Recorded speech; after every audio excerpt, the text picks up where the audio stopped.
Titanic اپنے وقت کا سب سے بڑا اور مضبوط ترین بحری جہاز تھا، جس کے بنانے والوں نے دعویٰ کیا تھا کہ اگر خدا بھی چاہے تو اسے ڈبو نہیں سکتا۔ نعوذ باللہ۔ اصل میں یہ جہاز اپنے وقت کا سب سے مضبوط مٹیریل سے بنا ایک انوکھا و عظیم شاہکار تھا، لیکن بدقسمت جہاز اپنا پہلا ہی سفر مکمل نہ کر سکا۔ ٹائٹینک شمالی بحر الاوقیانوس کے تاریک پانیوں کا مسافر تھا، جس کی منزل نیو یارک تھی۔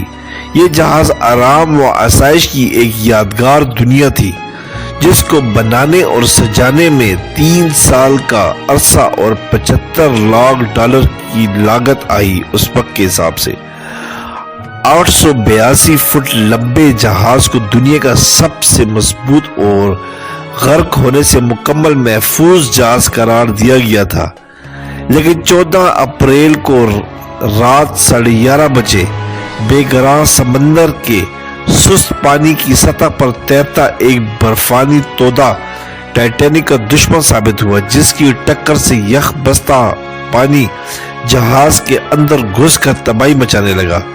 1 صدی قبل 14 اور 15 اپریل کی درمیانی رات زندگی اور موت کے درمیان کشمکش کی ایک بھیانک رات تھی، جو بحری سفر کی تاریخ کا ایک المناک باب بن گئی۔ صرف 2 گھنٹے اور 40 منٹ میں بدقسمت ٹائٹینک سمندر میں غرق ہوا۔ 2223 مسافروں میں سے 1517 مسافر سمندر کی ہولناک یخ بستہ لہروں کے سپرد ہو گئے۔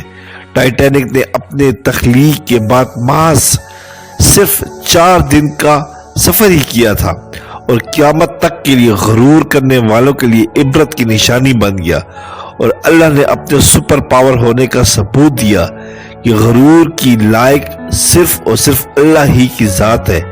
یہ سب کچھ صرف اللہ ہی کا دیا ہوا ہے، وہ جب چاہے آپ سے سب کچھ چھین لے۔ سبسکرائب کریں، لائک کریں اور بیل آئکن پہ کلک کریں تاکہ آپ کو اس طرح ہی پیاری اچھی اسلامی ویڈیو ملتی رہے۔